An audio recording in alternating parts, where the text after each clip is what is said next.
Finally जिसका सबको था इंतज़ार वो डेटशीट आ चुकी है। फाइनली सीबीएसई ने डेटशीट रिलीज़ कर दी है क्लास 10th की, क्लास 12th की। अभी भी जिन बच्चों ने पढ़ना स्टार्ट नहीं किए अभी भी टाइम है, पढ़ना स्टार्ट कर दो। या फिर जो बच्चे वेट कर रहे थे कि हाँ डेटशीट आएगी ना उसके बाद ही पढ़ना स्टार्ट करेंगे, सिर्फ और सिर्फ 86 डेज रह चुके हैं। 86 भी मत मान के चलो कि 86 डेज हैं, चलो पढ़ लेंगे, बहुत टाइम है। सिर्फ और सिर्फ 60 डेज मान के चलो, आपके पास सिर्फ 2 महीने हैं। उसके बाद तो कुछ प्रैक्टिस, रिवीजन और मॉक टेस्ट आपको देने हैं। क्लियर? ओके, तो अब डेटशीट के बारे में डिस्कस करते हैं, क्या है डेटशीट, क्या नहीं है, और कैसे डाउनलोड करते हैं डेटशीट को। क्लियर? फर्स्ट ऑफ ऑल तो हम गए हैं सीबीएसई की वेबसाइट पे, जहाँ पे आपको लिखा होगा मेन वेबसाइट, उस पर क्लिक करोगे तो आप यहाँ पे जाओगे इस पोर्टल पे, जहाँ पे सबसे टॉप पे आपको क्या दिखेगा, date sheet for class 10th and 12th for board examination 2025, जो क्या है कल ही रिलीज की है सीबीएसई ने। कि अगर हम इसको डाउनलोड करते हैं, इसको क्लिक करके डाउनलोड करेंगे तो ये डाउनलोड ऑलरेडी मैंने पहले कर रखा है आपके लिए, तो ये आपका कुछ ऐसा खुल जाएगा पोर्टल।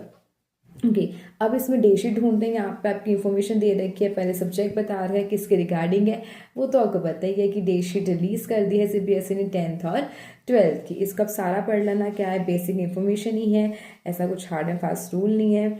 और इस बार ही खुद सीबीएसई बोल रहा है कि हमने बहुत टाइम पहले ही क्या कर दी, डेटशीट रिलीज कर दी। नहीं तो वो लाइक 1 मंथ पहले क्या करते हैं, या फिर कुछ टाइम पहले ही रिलीज कर दी। इस बार उन्होंने बहुत जल्दी क्या कर दी, डेटशीट रिलीज कर दी।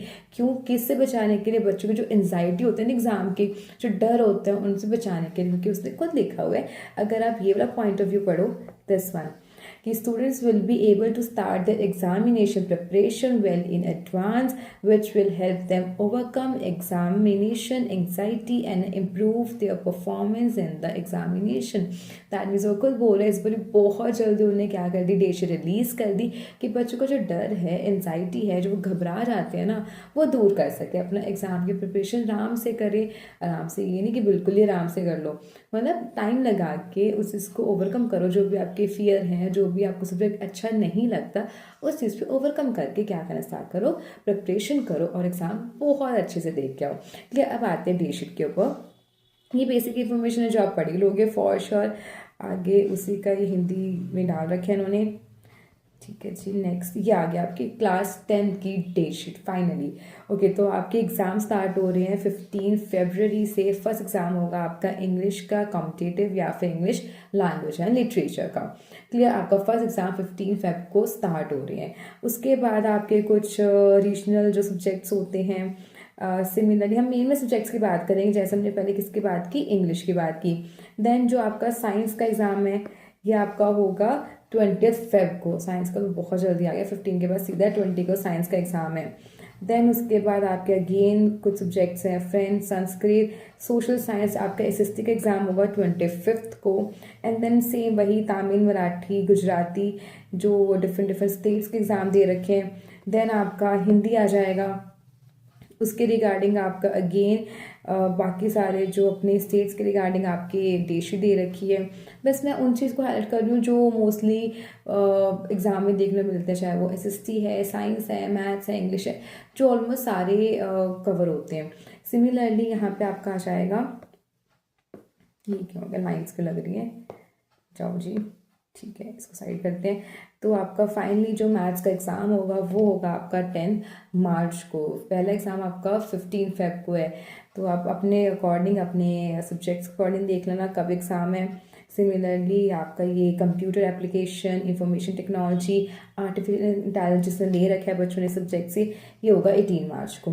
दैट मीन्स आपका स्टार्ट हो रहा है क्लास 10th का डेटशीट ये रही, जो स्टार्ट हो रही है 15 फेब से और लास्ट पेपर जाएगा इसका 18 मार्च को। ये थी आपकी क्लास 10th की डेटशीट। ओके, उसके बाद आपका आ जाएगा क्लास 12th की डेटशीट। क्लास 12th का फर्स्ट एग्ज़ाम अगेन 15 फेब को स्टार्ट हो रहा है, विच इज़ आपका इंटर्नशिप का एग्ज़ाम है। उसके बाद आपका फिजिकल एजुकेशन होता है, जो ऑलमोस्ट बच्चे लेते ही लेते हैं फिजिकल। हम मेन में सब्जेक्ट्स की बात करते हैं। उसके बाद आपका फिजिक्स का एग्ज़ाम होगा 21 फरवरी को। जो जियो का एग्ज़ाम है वो आपका 24 फेब को होगा। सिमिलरली अगर किसी बच्चे ने पीसीएम या फिर पीसीपी ले रखा है, उसमें से जो केमिस्ट्री का एग्ज़ाम है वो होगा 27 फेब को। सिमिलरली आपका ये mass media design mathematics, okay, mathematics का होगा 8 मार्च को। ओके, बहुत सिमिलैरिटी है। क्लास 10th का जो एग्ज़ाम है वो मैथ्स का वो हो रहा है 10 मार्च को, और जो वही +2 का मैथ्स का एग्ज़ाम हो रहा है 8 मार्च को। सिर्फ 2 दिन का गैप है, मतलब 2 दिन in the sense class 10th के लिए और क्लास 12th के लिए कंपेरिजन कर रही थी मैं, इस केस में बोल रही हूँ। सिमिलरली यहाँ पर किसी बच्चे ने हिंदी इंग्लिश ले रखे तो उनके रिगार्डिंग डे शीट्स हैं। ग्राफिक्स, स्कल्पचर, इकोनॉमिक्स, अगर इकोनॉमिक्स का अगर कोई बच्चा है तो उसका एग्ज़ाम होगा 19 मार्च को।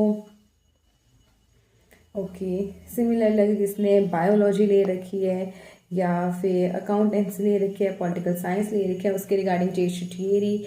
22 मार्च को पॉलिटिकल साइंस का होगा, 24 मार्च को 25th को बायोलॉजी होगा। सिमिलरली अगर किसी बच्चे ने हिस्ट्री ले रखी है, जो भी उनके सब्जेक्ट्स हैं +2 के रिगार्डिंग, 1 अप्रैल को होगा। कि बाकी आपके नॉर्मली रीजनल के languages which is Punjabi, Bengali, Tamil, Telugu, Marathi, Gujarati, ये सारे एग्जाम्स यहाँ पर आएंगे। और किस बच्चों ने अगर साइकोलॉजी ले रखी है तो उसका लास्ट एग्जाम बैठेगा 4 अप्रैल को, और होम साइंस ले रखी है तो 3 अप्रैल को। ये आपकी पूरी आप डेट शीट गो थ्रू कर लोगे अपने सब्जेक्ट्स के अकॉर्डिंग कि आपने कौन सा सब्जेक्ट आपने चूज़ कर रखा है, चाहे वो क्लास 10th है या फिर वो क्लास 12th है। क्लियर।